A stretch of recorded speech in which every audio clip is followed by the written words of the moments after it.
Hello, hello, hello, everybody. All you football lovers, YouTube massive, United Twitter family, United YouTube family. Peace, love, light, and greetings to you all.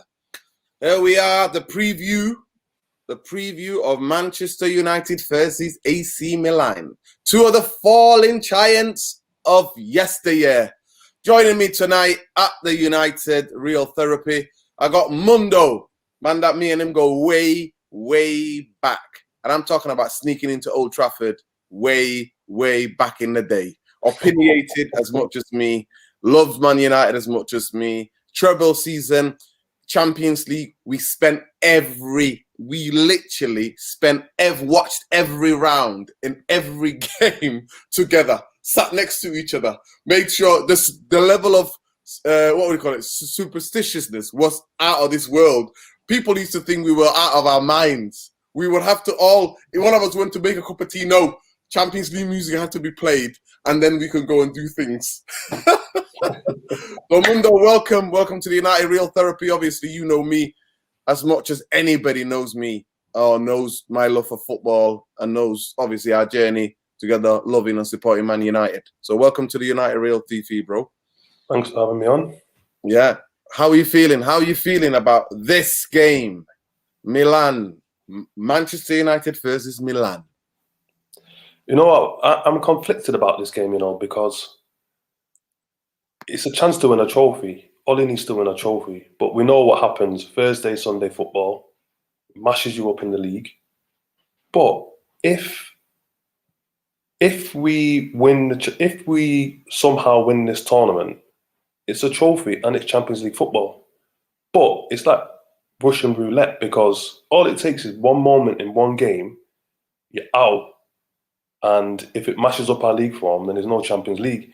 But at the same time, we talk about going in the Champions League, but our board, they don't support our manager. They don't bite the right players. So even if we get in the Champions League, what does it actually mean? Other than hearing that music, I love the sound of that music, by the way. Other than hearing that music, unless we're going in it to win it, then we're just talking about lining people's pockets, innit, with Champions League money. So I don't know. It's Milan are not the same team, but they're a very good team, though. They're a very good team. Mm-hmm. Zlatan is missing, obviously, but I think tomorrow the battle will be in midfield. If you look at their midfield, they've got some good players in there. Tonali, Kessie. Yeah, Tonali kid. He's a very good player. They've got Kessie. Yeah. They've still got can't say his name. Kalhagno, whatever he's called. He's a very good player. And then out wide, they've got and they got Brahim Diaz as well on loan from Real Madrid, who was at City. So obviously he's got he's got an agenda. Being yeah, of course. City won 5-2, by the way, as well today after we did them at the weekend. So they bounced back quite well. Yeah, You got Teo Hernandez, left back, who was once touted as like the Spanish Bale. He's a good player. Yeah, so it's going to be interesting.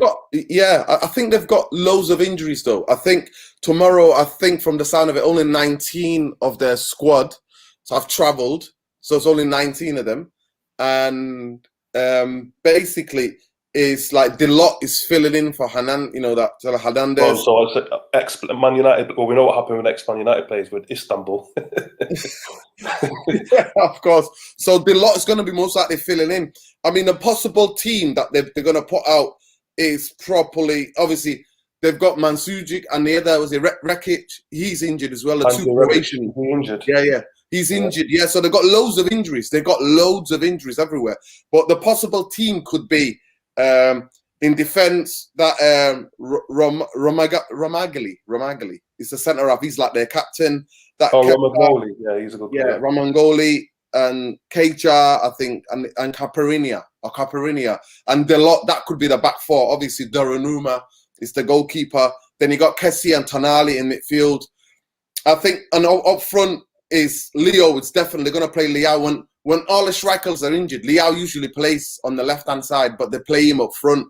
That's what they usually do. They play him up front. So it's going to be very interesting to see the team like they put out tomorrow. But there are a couple of dangerous players. You know, that Krusnic is a good player. So they play like the 4-2-3-1. That's the kind of formation they go with, and that's Makers or whatever his name's. I can't. You know, I'm dyslexic. I can't say these words. Whatever his name's. You know what I'm talking about? The left-footed. Makers. Yeah. So they've got a decent. Listen, they've got decent team. But the thing about it is that can they be able to live with Premier League pace? You know, with us, like in terms of the energy and the up tempo, can they live with that? One thing they're definitely not going to do, I guarantee it. And after we played Real Sociedad, I said, on all the other teams that are going to play us this season, can you please play high line against us? Because we're absolutely deadly when you play high line against us. Milan are definitely not going to play a high line against us. So it's going to be really, really funny to see how Milan kind of like play, how they'll sit deep. Maybe they'll try to catch us on the counter. So it'll be really, really interesting. But yeah, they've got 19 man traveling tomorrow. That's what I heard anyway through the grapevine. And they've got about 6 or 7 injuries. Obviously, Zlatan, it would have been great to see Zlatan. But yeah, Zlatan is injured. After telling you know what I mean, Jay, the greatest basketball player currently on this planet, to stick to sport. He's my guy. He's going to go and watch. He's going to go and play some music and go to a gig.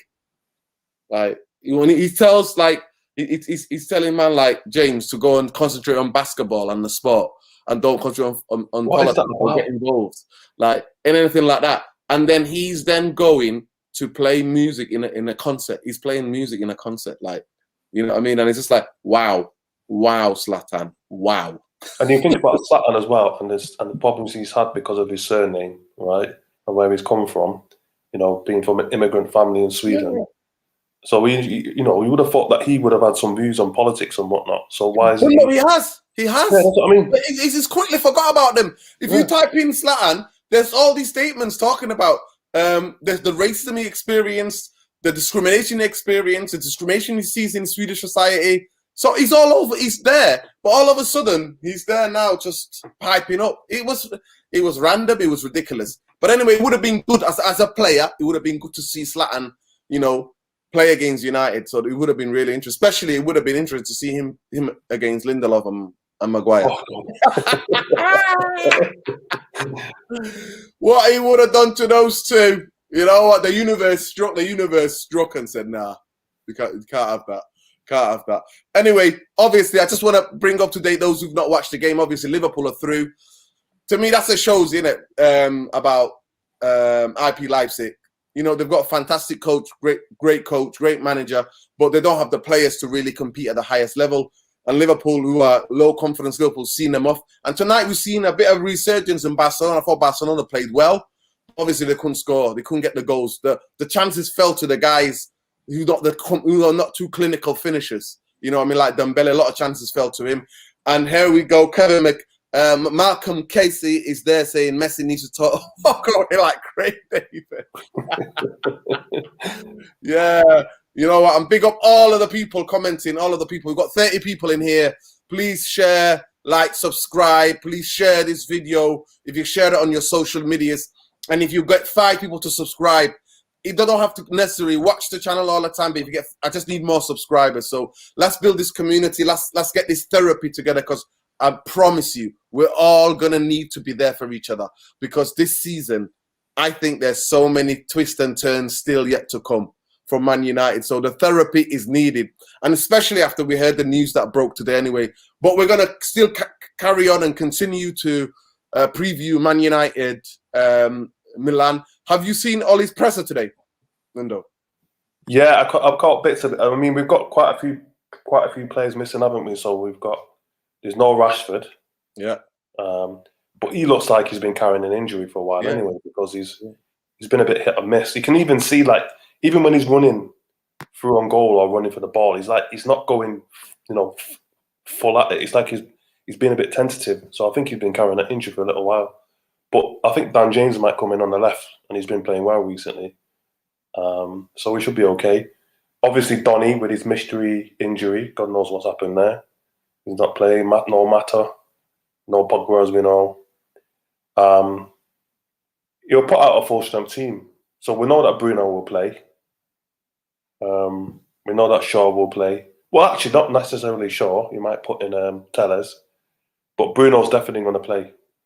The thing is, he's looking a bit tired as well, Bruno, so I would have been tempted to rest him. And who give the young kid a run. Ahmad, give him a run. It's in this type of competitions that you put those young players out, isn't it? The Ahmads, and give them experience and whatever. But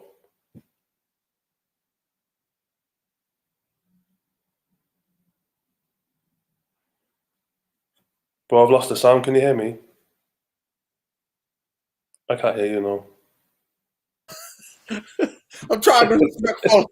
I've put myself on mute. You muted yourself. I've muted myself. So yeah, you know me. Like I kind of understand the things that Ollie has done, but I said I'll give Ollie 2 years. You know what I mean? 2 years, and then I will have to get judgmental. I would have to then critique him more than I critique what I was critiquing him, because I was defending him a lot in those 2 years. I was defending him a lot because I thought he changed some of the things in the club that needed to be changed. You know what I mean? He made us like United again. But do I genuinely think Ollie's the man to go and take us back to the top for challenging league and champions without the structure being there to help us, to help him, because he's inexperienced at this level and he's learning on the job? Without that help in the background, I don't think Ollie can do that. I don't think anybody can do that.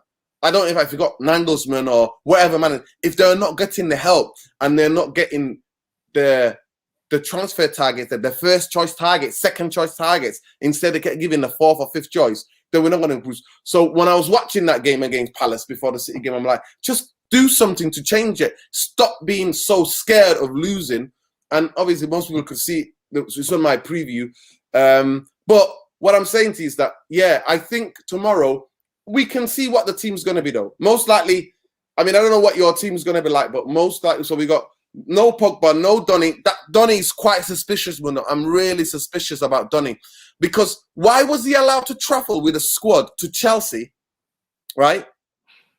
And you see him at the end of the game there, he's swapping set. But if you got injury, why are you not resting and recuperating at home in Manchester, where Pogba didn't travel, Cavani didn't travel? Why is he not? Is something really suspicious going on with Donny van der Beek? Really suspicious.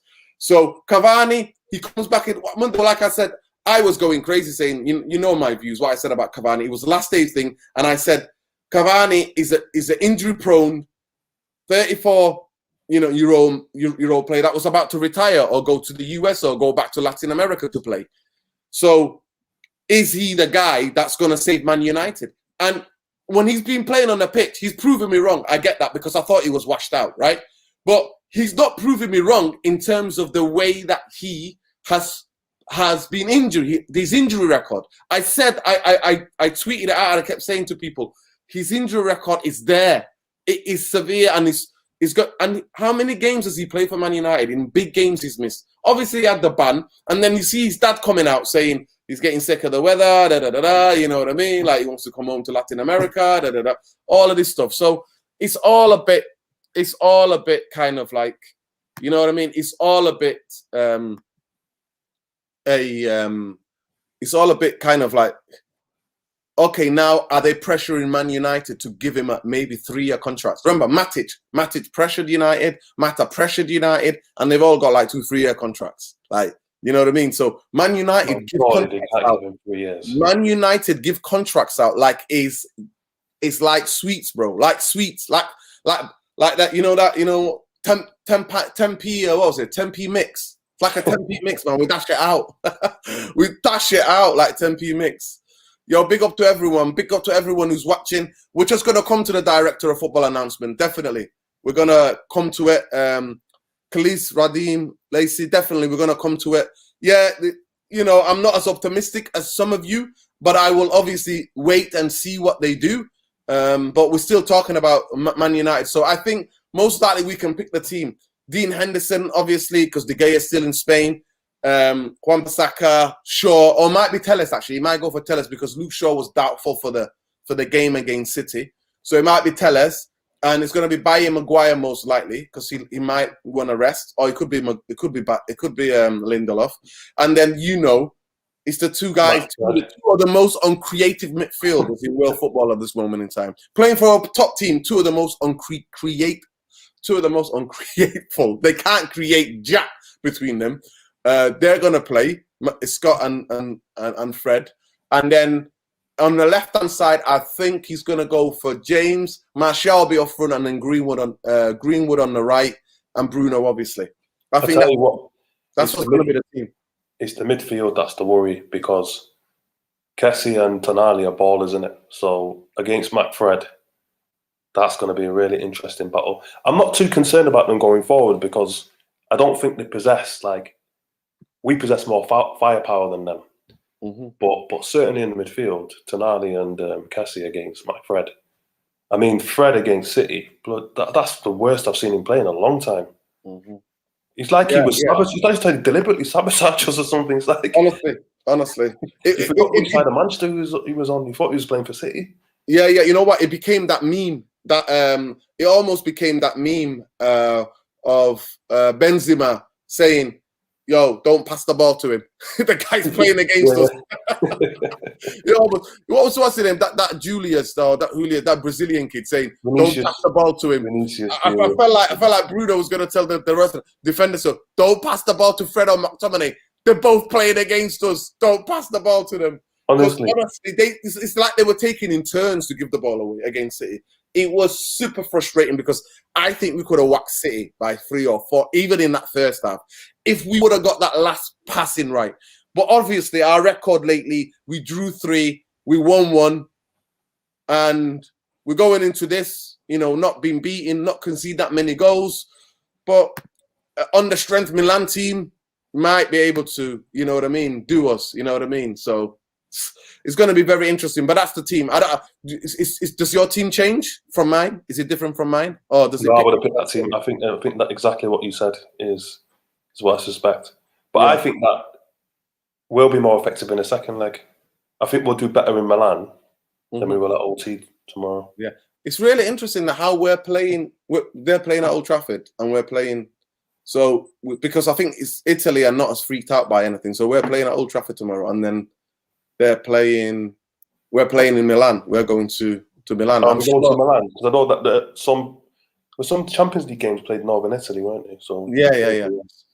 Well, yeah. Because we did, because we went to we played at the Juventus Stadium. Yeah, we did. Even though with all our variants and stuff like that, they're not that scared. So, Mundo, hey, we're in here already. There's 48 of you watching. Please smash that like. Please share and let everybody know that we're live. And also to get people to subscribe, because without you guys, I won't be able to build this. I won't be able to build this community. And many of you have been obviously telling me every time, getting to me on social media saying, start this YouTube channel. We need this therapy. Here I am, guys. So you need to help me to spread the word about the channel. With the hoodie. It's actually just a normal hat. And this hoodie is just here. But yeah, thank you. It's cold out here, man. It's cold in these streets, man. It's cold in these streets. Yo, big up to you as well. Man United World. Big up to you, Mr. MD, MHD Productions. Big up, nice one. Yeah, here we go. McTominay. Tarsa said, McTominay reminds me of Fletcher when he wasn't really creative. Yeah. But come on, I think, me personally, Fletcher is levels above. For me personally, Fletcher was an absolute warrior for Man United. Passing, goal scoring, making tackles, running. The years, as the years go on, he became so important to our club and to our team, honestly. And the thing that he's underrated for, Fletcher, is in possession of the ball, he was quite good. His ball retention was quite good. Brilliant. Yeah, he's brilliant. Yeah, and he was a better tackler. He was a better tackler than he was very much a lot better tackler than McTominay is. But anyway, guys, we're coming on to their structure. So people have been getting at me today going, you can't talk about structure anymore. We've got what you wanted. You should be happy. You should be celebrating. And I'm like, hold the horses. I ain't all about the smoke and mirrors. Most of you don't know about that. Need to check. Google that expression, smoke and mirrors. You know what I mean? Where it's double speak, where a man like Woodward is coming across like a seasoned politician and coming out saying one thing while meaning completely the opposite. From everything, before I begin, Mundo, can you please let us know what your understanding is and maybe read out the club statement for us, please? Okay, listen, I'll read out the statement first. Yeah, this is the official statement from Manchester United on their website. Saying Manchester United is pleased to announce the promotion of John Murtaugh to football director and Darren Fletcher to technical director, two new roles that will further strengthen the club's footballing operations. John will have overall leadership and responsibility for operations and strategy across all football functions. Reinforcing the strong foundations already in place, this appointment builds on the work John has already undertaken in recent years, working closely with Ole Gunnar Solskjaer and the rest of the football staff to create the structures, your word, processes and culture to deliver sustained success on the pitch. This has included successful overhauls of the club's academy and recruitment department. I won't read out all of this. I just want to see the bit. Oh, here. This is the bit you like. Ole will continue his role in the recruitment process, supported by extensive scouting and data analytics functions. That's worked out well for us so far, hasn't it? That will continue to report to John. Here's your guy, Matt Judge, will also report to John with a new title of Director of Football Negotiations. And on it goes. So it's on the website, Man United website, if anyone wants to read that. Can you give me your reaction, please, Mundo?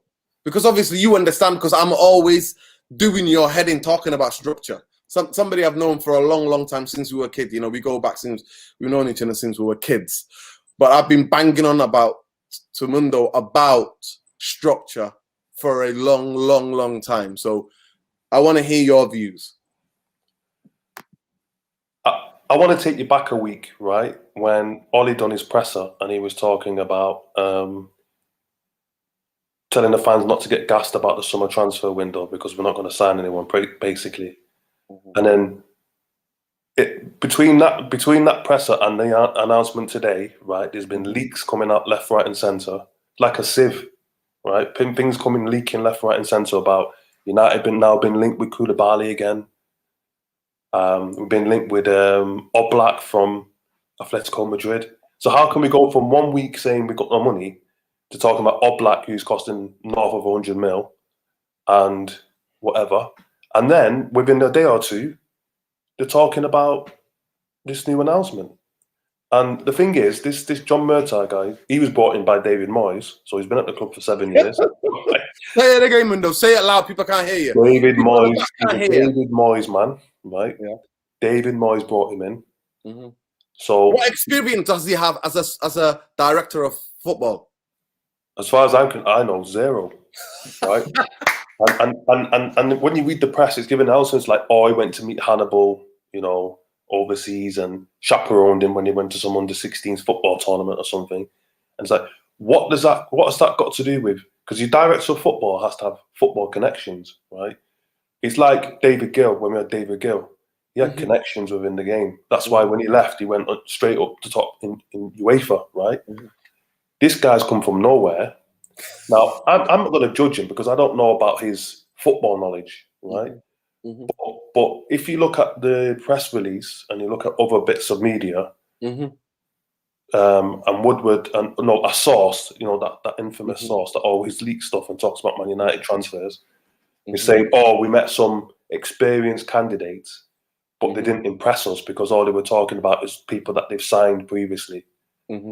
So they were only interested in recruitment. And we're interested in more than recruitment. We want to, so that's why we didn't go for the more experienced guys, which I think is a lot of BS. So now you've got this guy now, this Murtaugh guy. You've got Darren Fletcher as a technical director, which I don't even know what a technical director does. Can you tell me what experience has Darren Fletcher got as a technical director, please?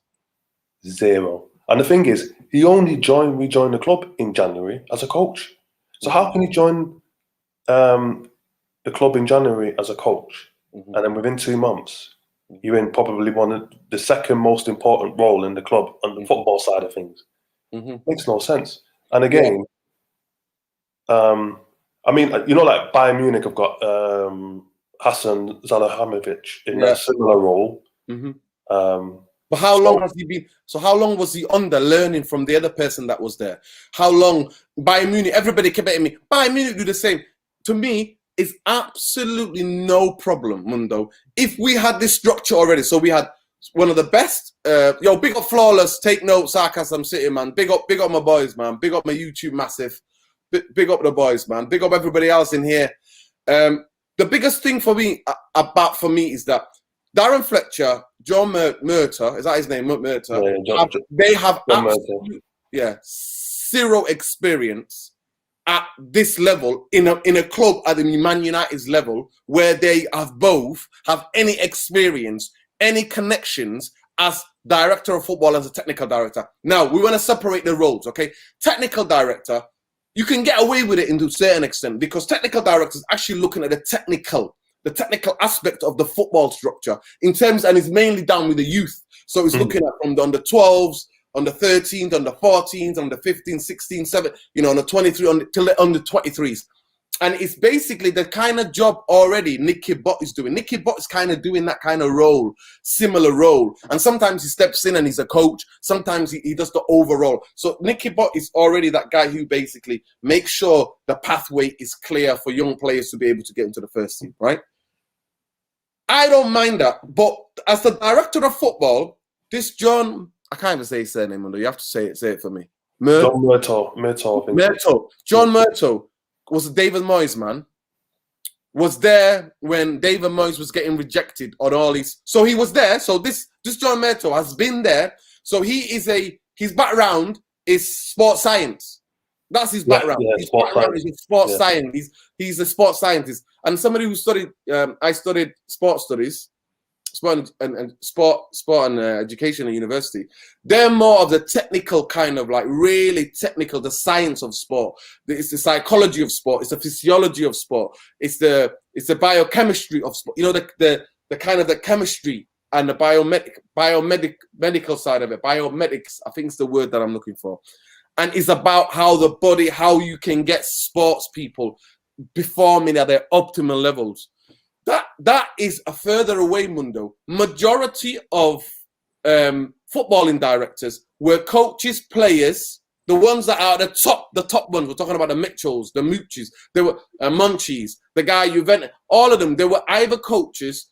Hardly any of them have ever come from, I don't think, science background. But I like the fact that he's a scientist, so he's a science guy, and that might help. Actually, on the statement, it said that it's about the analytics, using science and figures to work out, because we buy too many players with injury-prone records.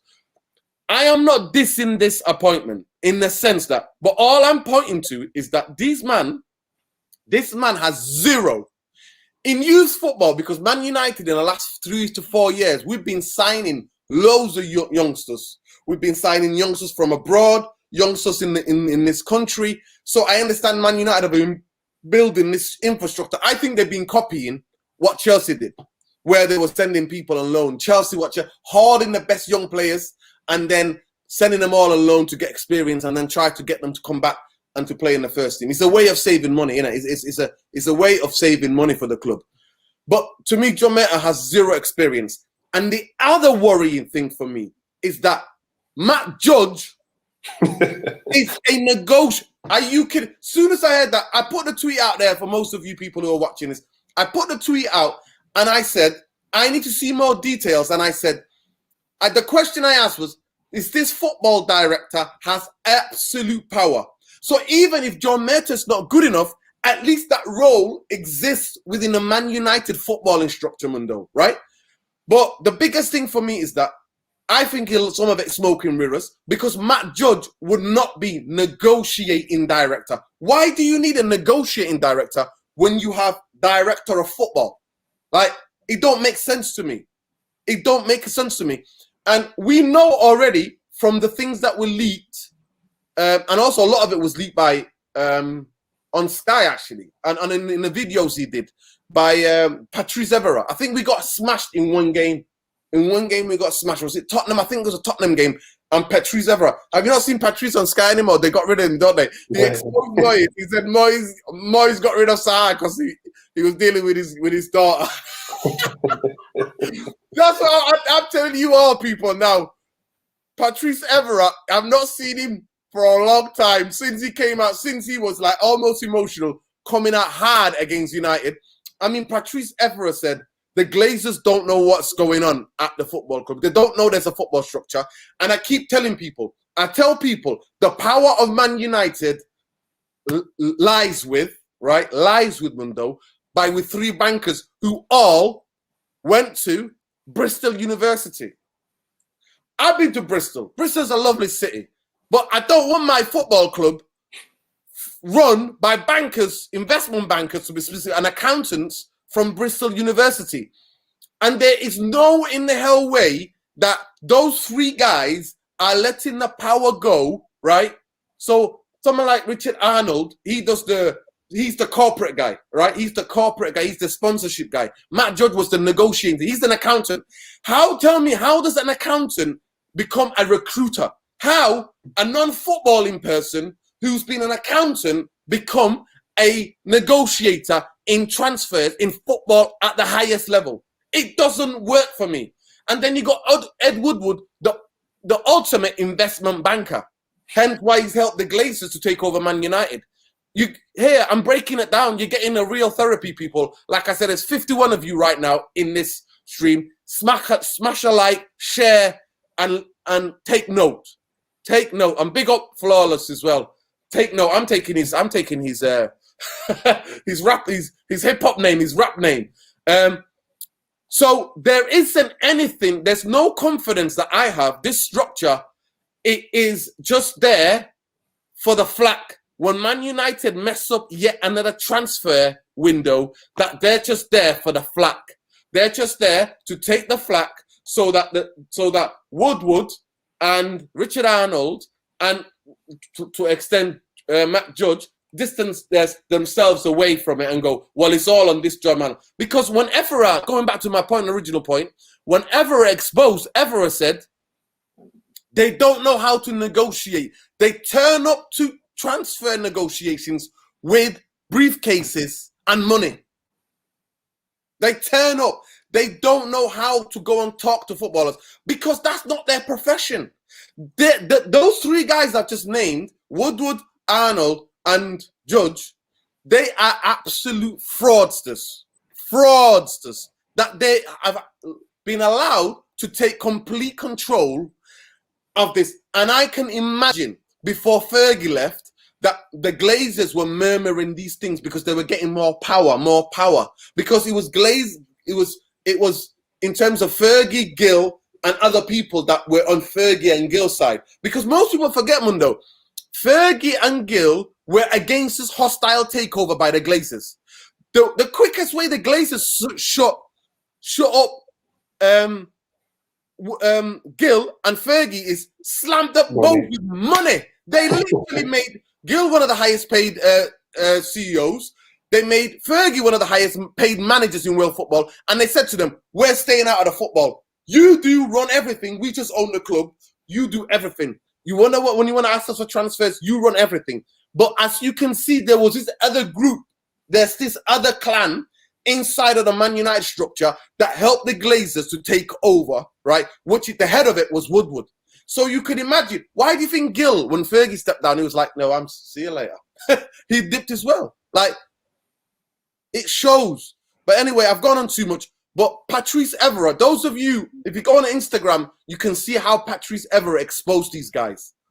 So now they wanted Patrice Evra and Rio Ferdinand and Darren Fletcher. Darren Fletcher, the rumors were Darren Fletcher could be a role as a technical director because he's really enthusiastic and he definitely wants to work with young players and he wants to contribute to football and to Man United. Darren Fletcher is open, good-hearted person. He's been through a lot. Most of you know he had a devastating illness that cut his career short, and then he went to Stoke and played for a season or two, and then he retired.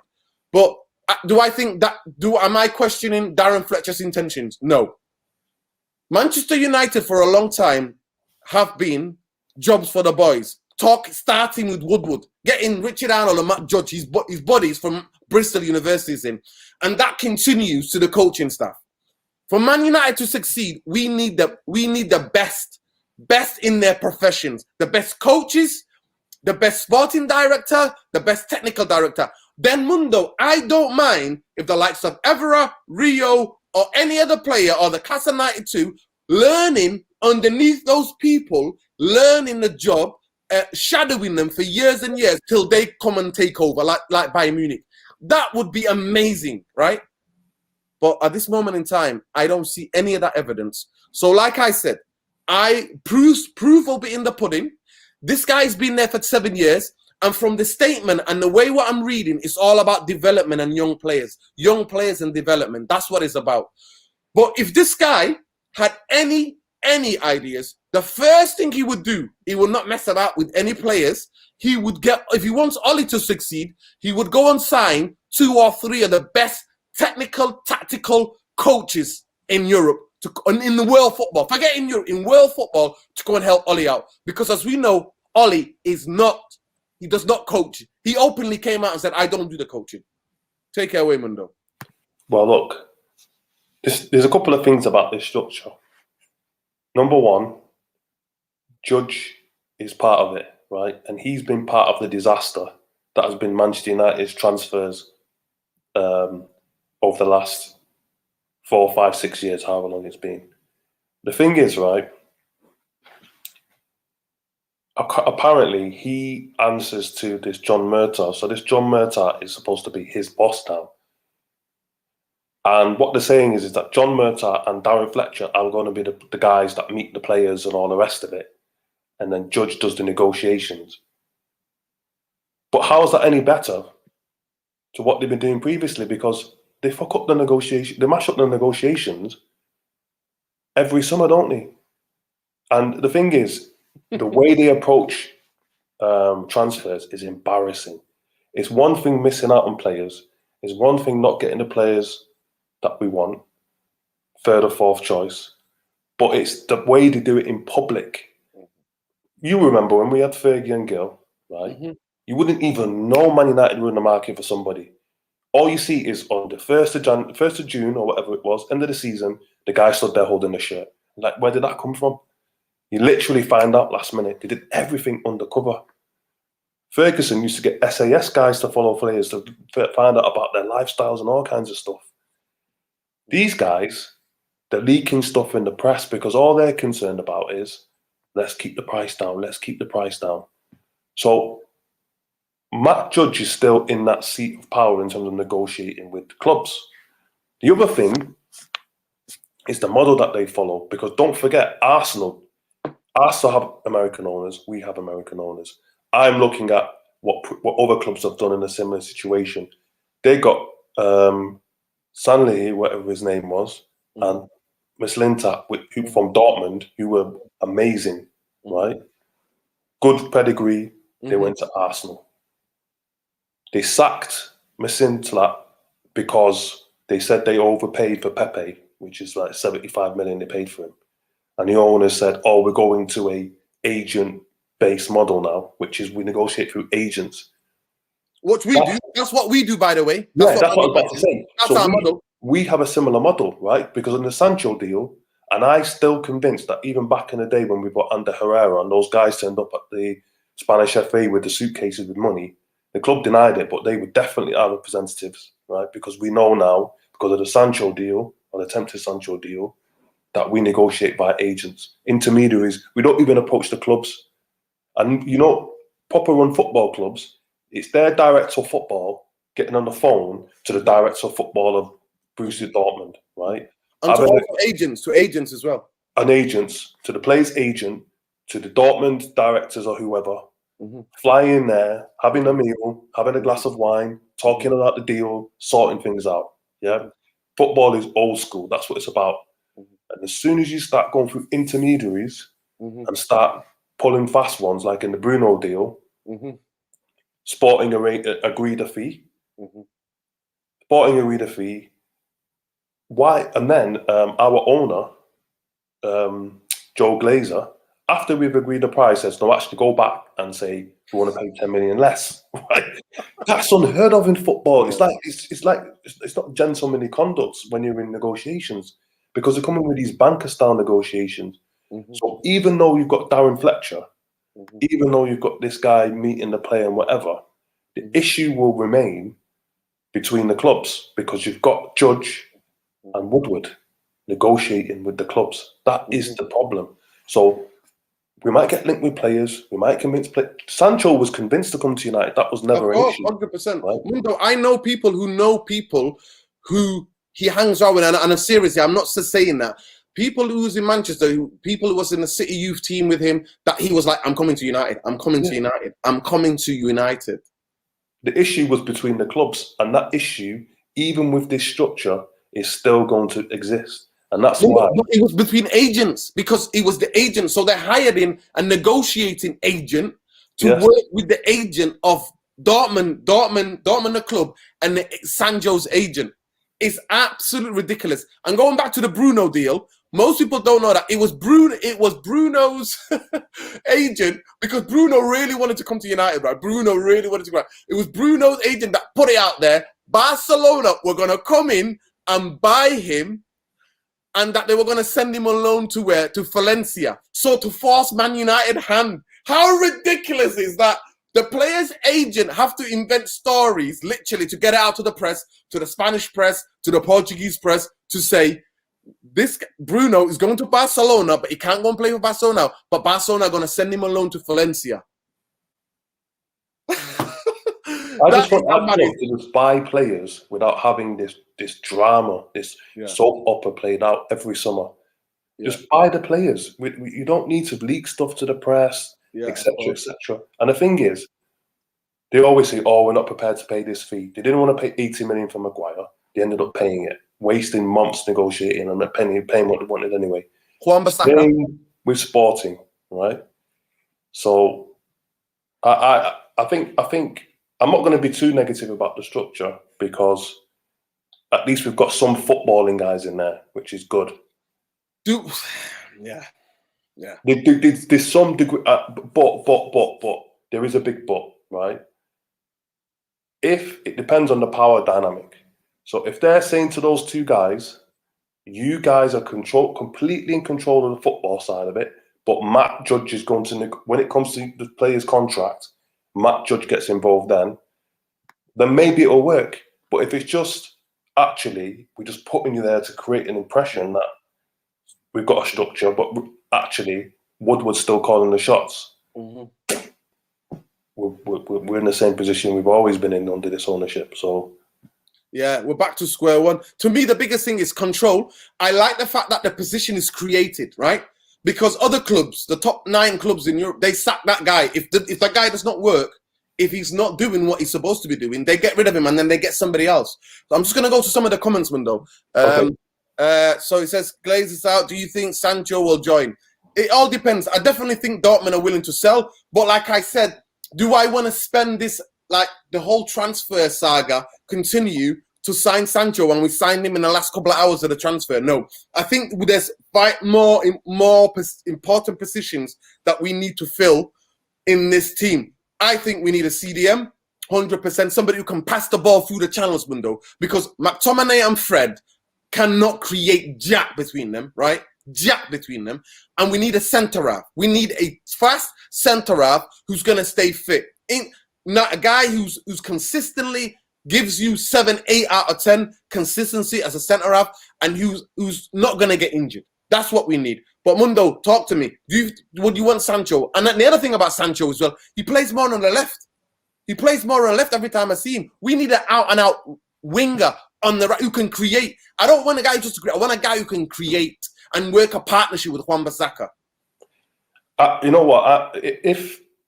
I think Dortmund would have to sell one of their big players, and I think that they'll have to sell either Sancho or Haaland. I don't think they'll sign both. Yeah. And if I had the choice, I'd go for Haaland.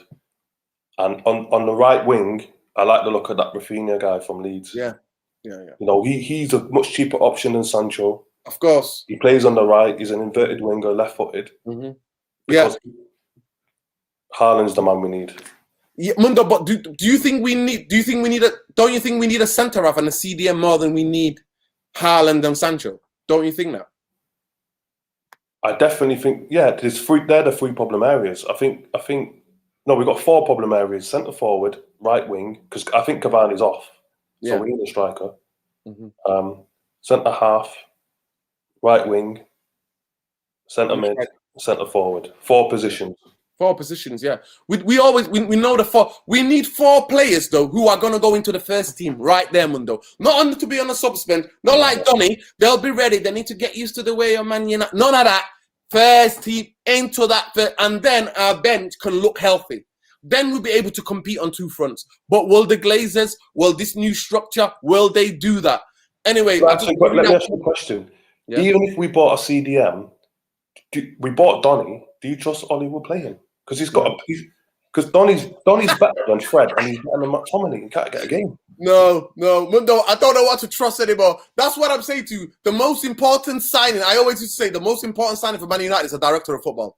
The second most important signing for Man United or signings are coaches.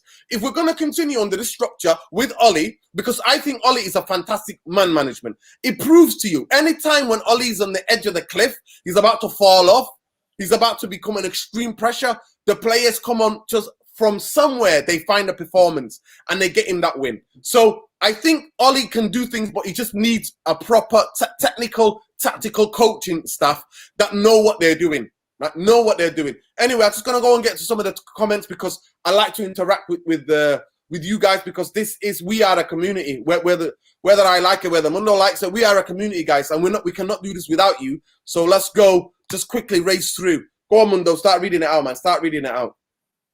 So we've got Glazers out saying I think Ollie will get a new contract, probably 3 or 2 years. Yeah, it's been mooted that he's looking at 3-year contracts, right? Yeah. In the summer. So yeah. Who would you have? Guy says Khalis Ramadeen. Lacey says, guys, Rice or Ndidi. Who would you have, Mundo? Rice or Ndidi? I think I'll go for Rice. I would have said Ndidi, but I've seen the injury prone lately. He's becoming injury prone. I can't do injury prone players anymore, Mundo. I can't. Rice, I was a bit unsure with him because he's English, obviously. Well, he's really Irish, but you know, I mean, we'll go for he's English, yeah? He's English, but that he is a leader. He's a leader. He's a leader at West Ham. So I need more leaders in the team. More leaders in the team. But has he got the technical abilities, Mundo, to pass the ball from deep? Does he have the technical abilities to pass the ball from deep and find people? And can he manipulate and hold possession in tight areas when we get pressed? Because modern football, at the top level, you're going to get pressed. We need somebody who's press resistant, who can hold that ball and can find the outlet to get attacking players off, because if we can beat the press and we can let our forwards play, we can hurt teams. We will hurt teams. But Fred and McTominay cannot hold possession. They couldn't hit a barn door, Bruno. I swear to those two. They can't. I'm telling you, both of them need Specsavers. I'm telling you, they need my glasses. Serious, they need these. Let's go. I wasn't that convinced on Rice at first, but having seen him play against us a few times, he does seem pretty good on the ball, actually. Yeah, well, I just, you know what? I just think English players, he's not as technical. You know who I think he's good? He's a guy who's injury prone as well. The guy at Tottenham, he's good on the ball. What's his name? We're talking about Hodgberg. Oh no, Lo Celso. Yeah, no, not Lo Celso. The other kid, the English kid. Kid. He's better. He's better than Rice on the ball, Mundo. He's better than Rice on the ball. He's not as defensively competitive, but I promise you, I've watched them both. He is a lot better on the ball. He can manipulate. He can get out and buy a foul in tight areas. But and Mourinho doesn't play him because Mourinho goes for runners and you know, those kind of guys, military guys who are gonna like do exactly what he says. That's what they go for him. But actually, he can manipulate the ball. He can pass the ball. He's good on one touch possession. But the back thing is that what I feel is what hurts me the most is the fact that Donny van de Beek is a brilliant number 8 2-touch footballer. That is so frustrating. 2-touch footballer, one of the best 2-touch footballers in the world. Where is he? He's in jail. That's what I'm saying. Yeah. Who we talking about? Who's got no agility? Is that Rice? Are you talking about Rice, Harris, Rafiq? Oh, okay. You know what? I'll have to watch him. I'll have to watch him in a bit more deeper though. Yeah. Dante Gray. I'll have to watch him. I'll have to watch him a bit more. But I just don't see it. I see sometimes I've seen him for England and he panics on the ball. He shakes and he loses the ball. When I've seen him play for England, he plays that guy as the holding midfielder. And England, because they can't just play one, they play him and Henderson, which is ridiculous. Like, you don't need two. You don't need two. You just need one if your defenders are good enough. Fives FC. We need a class DM that can play on his own. Exactly. That's what we need. Totally. Oh, okay. Maybe. Okay. You disagree. Yeah. I've just seen him. I've just seen wings that he can pass a ball and I can see he can hold up possession, but you totally disagree. It's all about opinions at the end of the day. We're here for opinions. Another one, Hector saying wings is not the man, so it looks like I've been outnumbered here tonight. Yeah, I've got to agree with him. I don't think he's the man. It's not just you, Mundo. It's everybody in the comments is going for me. Yeah, I was talking about wings. Yeah, Kinsala. Okay. I think there's a player in there. You know, honestly, I don't know about you guys, but there's a player in there because he is technically gifted. I think he's one of the technically gifted footballers. He's playing for any of the top six anyway. Honestly, when I see him play, I'm always impressed by wings. And when he played for England, the ball was always going forward. He wasn't doing sideways. Mundo, I don't want no sideways waste man coming to my club anymore. I want somebody to pick their head up, bam, through the channels, bam to Bruno, bam to Rashford, switching the play to the right winger, to Rafinha if you get Rafinha. You know what I mean? What do you think? What do you guys think about Leon Bailey? What do you think about Leon Bailey, Mundo? I think Rafinha. I would pick Rafinha. Leon Bailey, who plays for Leverkusen. What do you think about him? The Yardy brother, Speedy Yardy. He's a good player. He's direct. He's good. But you know what? I want a winger that we need wide players who contribute goals. And Rafinha scores. Mm-hmm. He's dangerous. Mm-hmm. I'm not sure Leon Bailey's that type of guy. I think he's a good player. He's penetrative. He gets behind the defense and everything else. Mm-hmm. But I think we need goals, man. If you look at Liverpool, their striker doesn't score goals, but Mane and Salah are scoring 20 plus goals a season. Mm-hmm. Rashford's on 20 plus goals on the left for us. We need someone giving us 15, 20 on the right. Yeah. I mean that's if Sancho could play as a right winger, that's a potential because he can score goals. He's a good finisher, Sancho. Exactly. But does he play on the right? For me, when I look at for Dortmund, Mundo, he plays mainly on the left, coming in on his right. So it's going to be really interesting. Big up Tiger Kim. Big up all my East African crew. Kenny and Massive in the house. Do I think progress on Dolly if we finish second? It depends how far we finish second. And also, if we will win, to me, the only trophy that I rate out of the 3 trophies that we're in is the FA Cup. I hate the Europa League. I want nothing to do with the Europa League. I hate that snide music. I hate Thursday nights. Thursday nights would be date nights, cinema nights. Thursday nights, me, man like me, out and about town flexing. That's what I want to do on my Thursday nights. I don't want to be caged inside watching Man United playing in some faraway place, playing against sheep herders or something like that. I don't want to know, man. I don't want to know. I don't want to be. I'm not used to it. You're not used to it. We've not grown up with Man United being in the Europa League. We remember in primary. We ran home to watch United in the Cup Winners' Cup. That was the first trophy I watched Man United win. First trophy I've seen Man United win was 1991, wasn't it? Was it 92 or 91 Cup Winners' Cup? It's 92 or 91? 91 it was. Yeah, it was 92, 91, 92 season, yeah. When Blackburn won the league, remember, we played UEFA Cup against... We didn't even qualify. We played against Rosa Volgograd, some Russian team. Thank God we didn't, no. Thank God we didn't. And every season there on, we were in the Champions League, but... Yeah. No, you know what, Hector? Looks like people have got me. People have got me. What about Mumtuma, that kid who plays for Brighton? What do you think of him, Mundo? He's Basuma. He's good. Basuma. The thing is, as well, is I like midfielders like him that can break the lines a bit like Ndombele. Do you understand what I mean? So Yeah. they don't necessarily have like 50, 60-yard passes on them. No. But they can advance the ball 10 to 15 yards up the pitch and Yeah, straight yeah. away, you know, they break through the lines and then straight away you're on the front foot. That's one good thing I like about him. He looks up. He's not looking sideways all the time.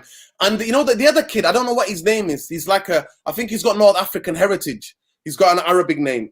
He absolutely ripped us. When they ripped us as a team, and obviously that was a record where they hit the bar in the post 5 times. You know what I mean? They had 25 shots on goal.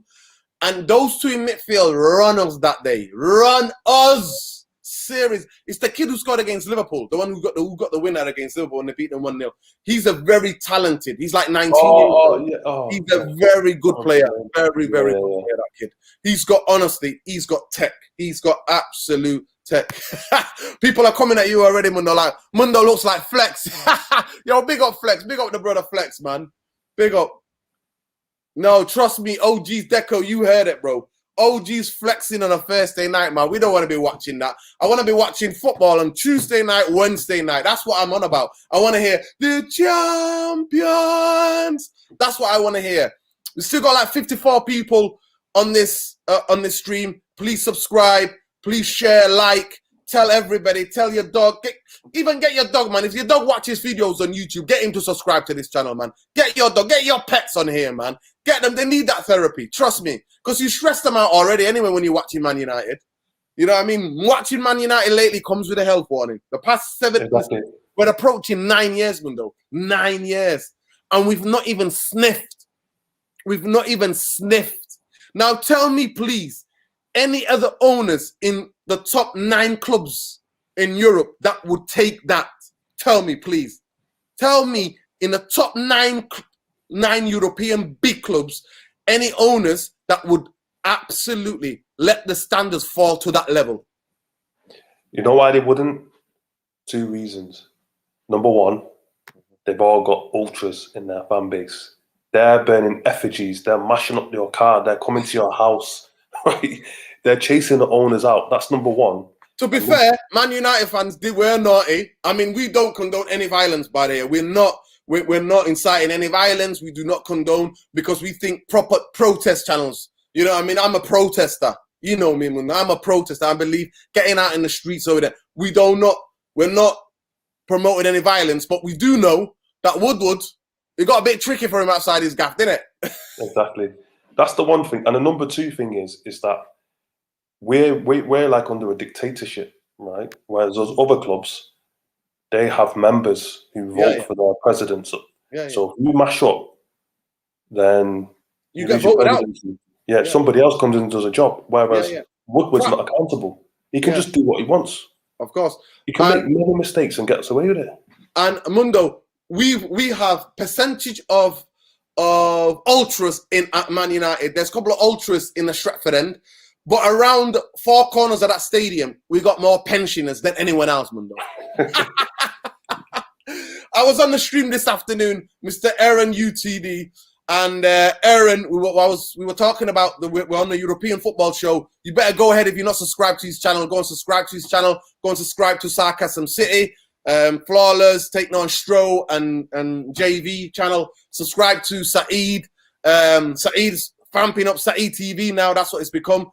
All the boys, all of the diehard United fans, subscribe to their channel because we're all a community, people. We are all, there's no competition here. We are all a community and we all have the voice. But what I was saying on there is the fact that we have, me and you have gone to the games and we're there vocal. I mean, sometimes we get tickets to go and see different sides of the stadium.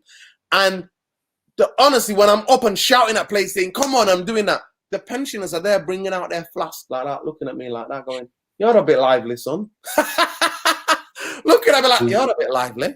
It's not, I don't, look, honestly, looking at me, giving it, you know. So, yeah. And I also said that. So I said this today on the European Football Show. We're talking about United for a bit. And I said, how many of you guys watching now, how many of you guys, and I'm going to check it in the comments. So please check in the comments. But I just want to come to this comment. Mundo, I absolutely rate Petro Neto. What a player he is. What a player he is. Mundo, he's 20 years old. Forget Rafinha. Get that kid, mate. That Yeah, I kid, should have mentioned him actually. Man He's United. quality. That kid, in every game I've watched him, I have never seen him be absolutely marked out the game. He gets involved. He's buying tackles. He's got a pearl. He sets things up. He's the kind of prime guy.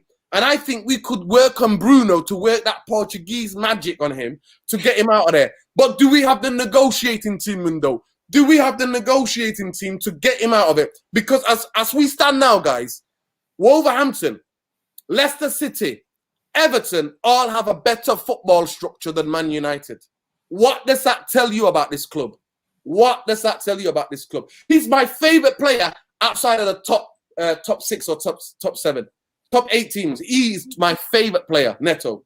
If we don't buy him, play, I look if he's on a team sheet and I make sure I watch them. No, he's quality. If we don't buy him, then he's definitely a City or Liverpool player. Massively. Liverpool, apparently, I'm hearing talks already. Liverpool. Yeah, Liverpool. He's got a decent relationship already with Wolverhampton. And that just shows you that Neto would be absolutely a lot cheaper than Sancho, and he'd be perfect because he's already Premier League seasoned already. He's already seasoned for Premier League. I would definitely get him. Definitely get him. Can you imagine Neto on that side? There, he can whip a ball in.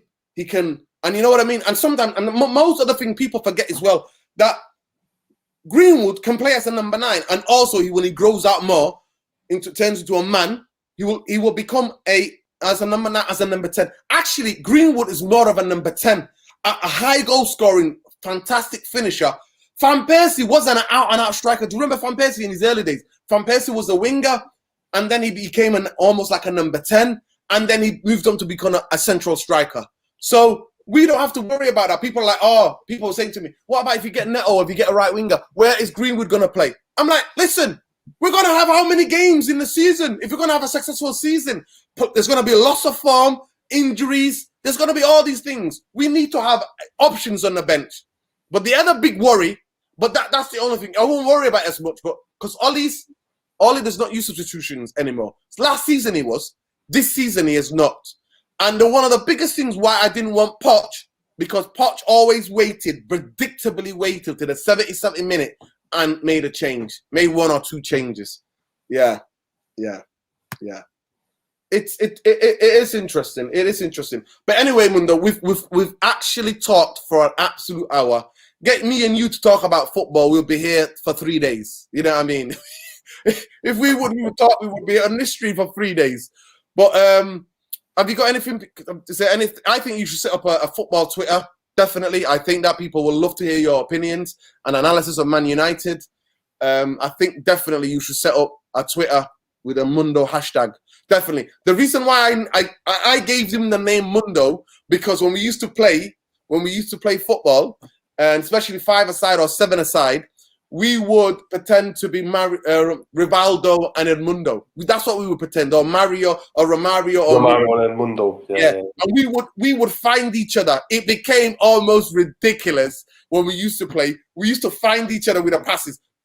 Forget you people talk about no-look passes. We invented the no-look passes and the back flicks because we will always find each other. It was like a radar. We had radar, and that's why. And it's got a decent left foot, so he used to be able to finish. And I actually appreciate. I got more joy out of passing than I did of scoring. That's what mine was. I was obsessed. I was that kind of midfield, long-legged, as you know, long-legged giraffe kind of central midfielder who will never leave you alone, always hassling you. I never used to get tired. And I always would want to pass the ball forward, never sideways. Even when I play Sunday or Saturday league, I never try to think I'm going to pass the ball sideways. Unless we're winning, then we need to bring down the game. I would think, you know what? Keep possession. But always playing the ball over. Even for school as well. You remember when we used to play for school. Always get that ball into that channels in between the centre half and the fullback. Those days are over. My knees went, no way, no more, no chance. Are you still playing 5-a-side? Still playing 5-a-side. Yeah. I'm gonna hopefully try to get back into it, but every time I break down, Mundo, and then I have to have another operation. Shout out to Deco, one of the mods, head moderator on here, man. Head moderator on here. Shout Shout out to Deco. Yes, the beautiful pass. Yo, trust me, Res 90. Trust me, brother. That's what I grew up on. My favorite footballers were the number 10s or the centre midfielder that can pass the ball, who can put the ball through the. You know what I mean? That's what I looked up to. That's why I watched as a kid creative midfield players who can pass that football. Before there was Vieira, there was me in English football, guys. I used to wear bandana because I used to sweat so much that the sweat used to go in my eyes, and everybody used to take mick out of me. What was that player that used to play for Wimbledon? Was his name is Eric Young or something like that? What was his name? Oh.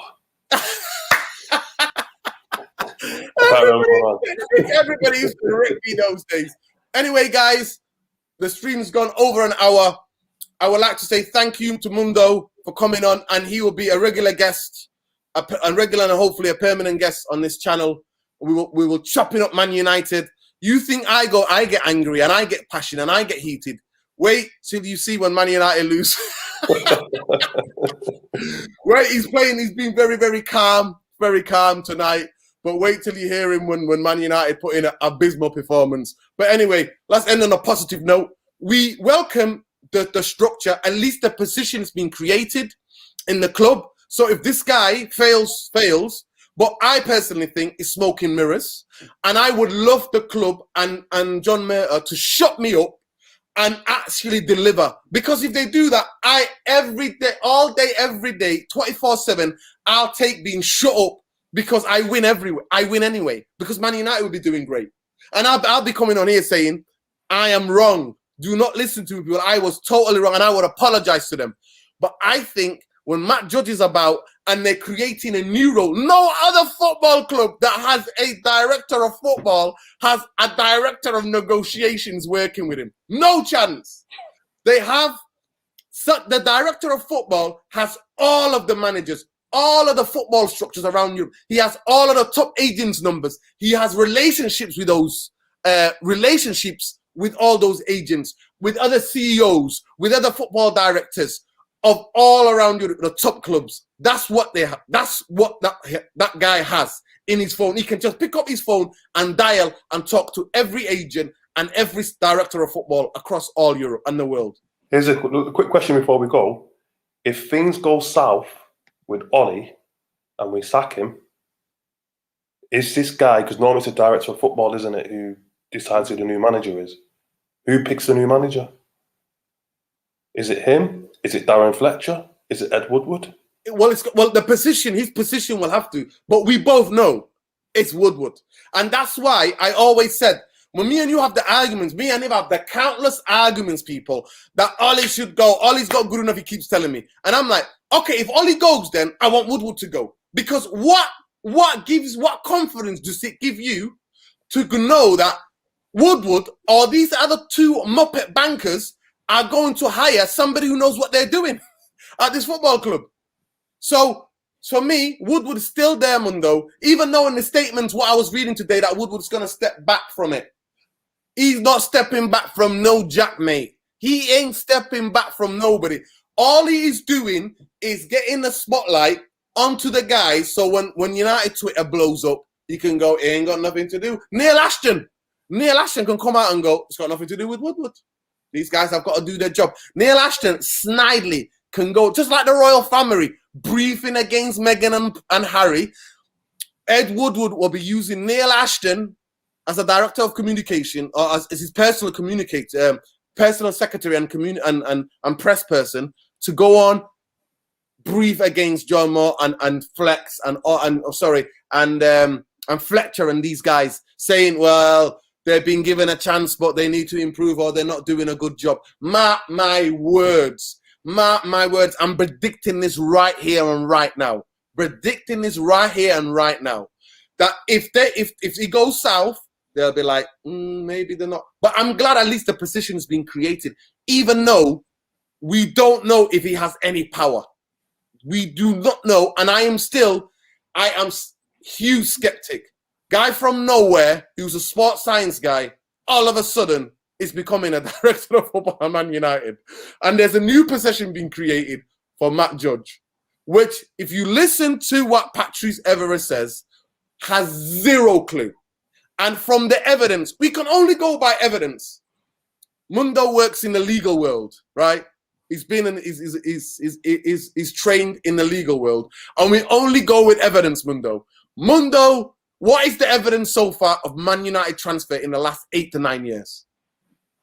We never get our primary targets. We massively overpay on both price and salary. Everything's paid out in public. We've had chairmen of many clubs come out and say they don't like doing business with us because we don't know how to conduct business properly. We had, even going back to the first transfer window where we signed Fellaini for 4 million more than his release clause. We had the whole debacle with the Ander Herrera. We had Cesc Fabregas was supposed to join. We had Ferguson had actually agreed a deal with Thiago Alcantara, and they pulled the plug on that. Or it's, there's so many things. There's so many. Yeah. The evidence is not on their side. So they have to prove to us, to the fans, to have absolute trust in them, and they have to prove us wrong. They have to prove us wrong, the fans. That's what they have to do. It's all on them. I don't think they have. These guys have the experience and the know-how, and Fletcher and this other guy. Fletcher, I want to remind people, technical director deals with the youth team from all the different age groups and the pathway to the first team. Like I said, I explained already, for those of you who weren't here, I explained that in earlier on. But that's what Darren Fletcher. So Darren Fletcher is not going to have too much about first team director. It all falls on this John Mortar guy, right? That's who he falls on. So let's see if he has power. The biggest thing is, does he have the power? Even if he's not good enough, at least the position is created. And hopefully, if he does well, then we all do well. We're all happy. Then Man United go and fight back. But his biggest signing for me has to be 2 to 3 coaches who know what they're doing. And Michael Carrick, Kieran McKenna, and Mickey Phelan, sorry guys, but you ain't good enough. I'm sorry. Because Ollie's not doing the coaching. Because he said it already. Ollie, as the overall vision for Man United, I kind of get it, and he's done a lot of work. He's a fantastic man manager. You have to give him that, Mundo, because what tells you is that players rescue him. The players like him, right? Because if the players really hate him, they've had countless opportunities to just go, listen, boys, let's not turn up. Let's head this guy out. But they've not done that. And this happens, people. Footballers, you have to go too far. Look at Chelsea. Players get managers sacked right, left, and centre. The owner of Chelsea has the phone number of senior players in that club. And when the players go, listen, he ain't doing it. Chelsea owners like, see you later. It's been a pleasure. Man United, for me, all of this structure, all of it, Mundo, is from within. There is not one of them that's from outside with fresh ideas, looking at from the outside, coming in and going, well, this, and this is not. Why do you think they've done that? Because everybody's comfortable. It's all friendly. Jobs for the boys. That's what it is. It's not, let's shake anything about. We're all making money. Glazers know nothing about football. We're just riding this ship, wavy ship. That's why Edward was one of the highest paid CEOs in the world. For what? Rewarding failure. Failure. That's what the Glazers do. They reward failures. No way in the hell way, if there was a footballing people at the top of Man United pyramid, knew about football, that were running the football, would Phil Jones be there for 10 years? No in the hell way. No way, Mundo. No way. But anyway, we've gone on for far too long. It's been an absolute pleasure, guys. I could not have done this without you, and I can't do this without you, and I can't do this without the likes of Mundo, another guest we're going to have. But I'm just going to quickly, before we go, just go through some of these. Mundo, help me out, man. Help me out. My throat is gone. Help me out. So we've got Mayora Sanya saying, at Vibes FC, vibes stop. Bruno's not creative. He's a sauced up Frank Lampard. Nothing wrong with that. Lampard was a clever player, but he wasn't a football magician. One answer to that. Without Bruno, I don't know where we would be. Yeah, we'll be dead. Well, I don't know where we would be. Next one. Mike Phelan should have left when Fergie left. I said this so many times, we have to be real. Well, he did leave, and then we brought him back from Australia. He was He coaching brought some him like back from Australia. yeah. He was at college, sports college in Australia. Can you imagine?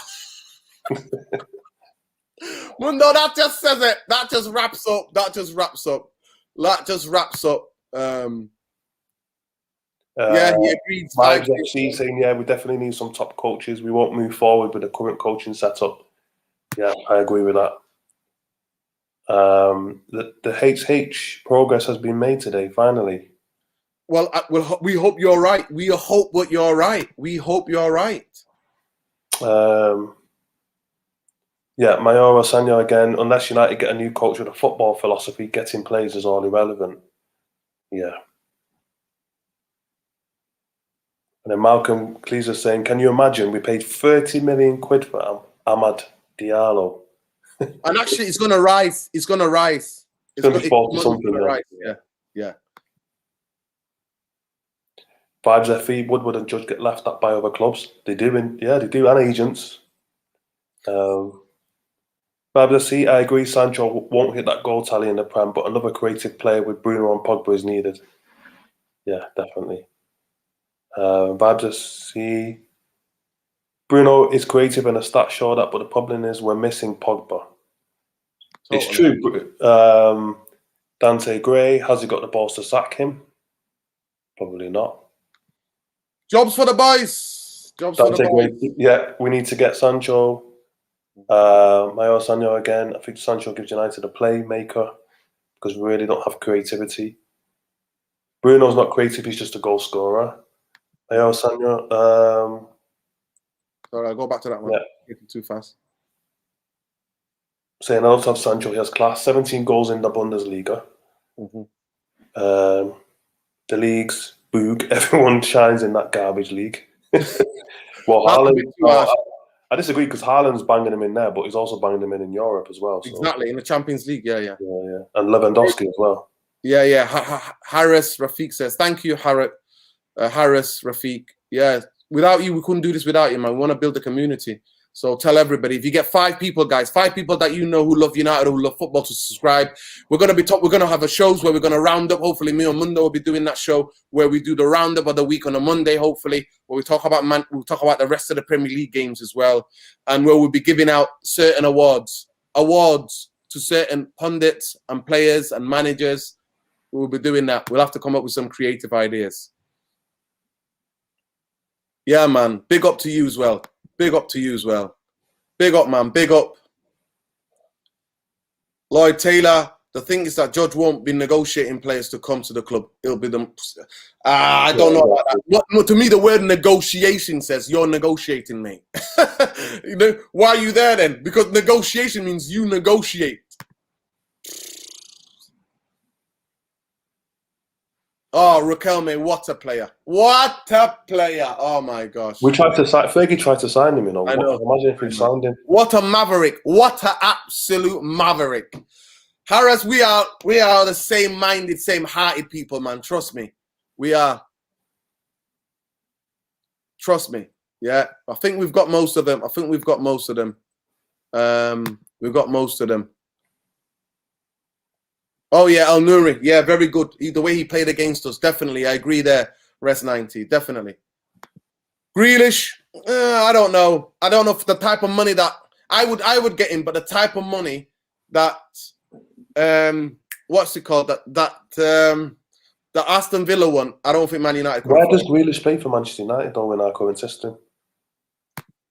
You know what, genuinely, Mundo, no word of a lie. I actually think he could kind of be like a number 8 kind of breaking from midfield central, you know. I kind of think because he's quite strong. Have you seen him? He's quite stocky.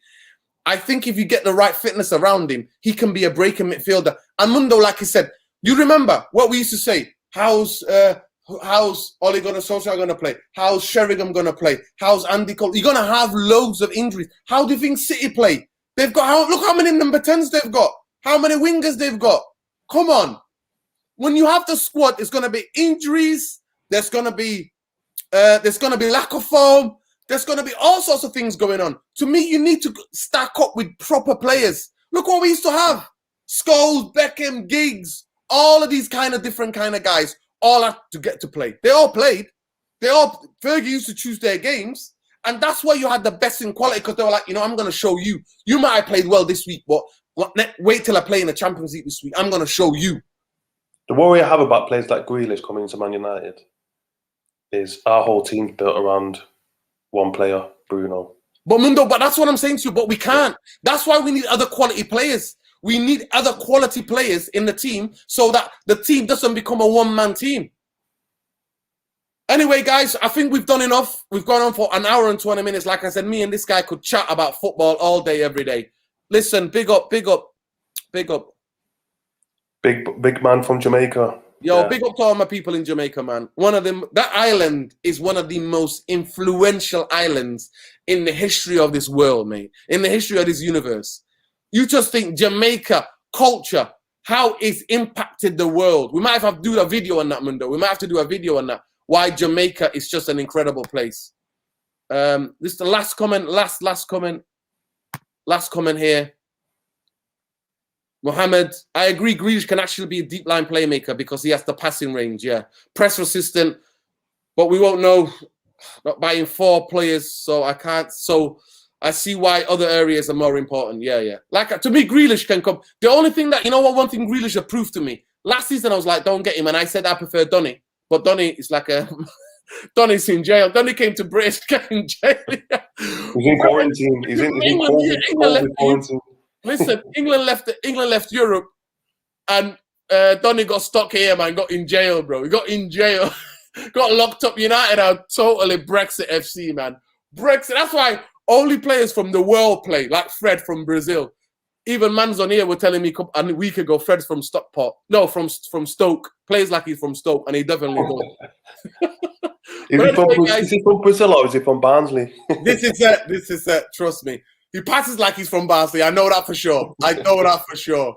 But anyway, guys, it's been a pleasure. Please subscribe, like, if share, and it's been an absolute pleasure. Mundo, thank you so much. This has been a big topic, so that's why we've gone on a slightly bit more longer. Mundo, tomorrow, I want to hear your prediction about the game tomorrow. We've got a big game tomorrow. Well, big game, should we say. Europa League game. Thursday night game. That's what we've got. Man United, Milan. What do you think the score? Low scoring game, maybe 1-0 Man U. Okay. We have to be careful of their counter-attack with Leo. He is deadly on the counter. And they're definitely going to play that 4-2. They're going to play 4 at the back, 2 in midfield, 3, 3 and then 1 and lay out. That's what they're going to play. So it'd be an interesting game anyway. But the most important thing is that we want an entertaining game. We don't want a boring game. But guys, peace, love, light. Please subscribe to United Real Therapy. This is the community where we talk about everything that's Man United. And hopefully soon we'll be talking about everything that's Premier League and everything that's world football. Not just English football, but what's going on in Europe, what's best practices, what mistakes that are being made. We're going to talk about topics that are about football. It's been a pleasure. Thank you so much. Like I said, I won't be able to do this without you guys. And it's been a pleasure. Mundo, thank you. Last words, Mundo. Let's hope that we get a win tomorrow. And the next time we're on the show, we've got something positive to talk about with the new structure, Mr. Structure. Mundo, always. That's it. I want to be positive. Trust me. You see, did you watch my... and if most of you guys who've not checked out, check out my reaction after the derby. Check out my reaction of my match reaction after the derby. But it's been an absolute pleasure. Thank you so much, guys. Really appreciate it. See you, hopefully, tomorrow night for the match reaction. Hopefully, Mundo will he be available to get a reaction? It'll be about around 8:30, I think. Yeah, cool. Peace. Love and light, people.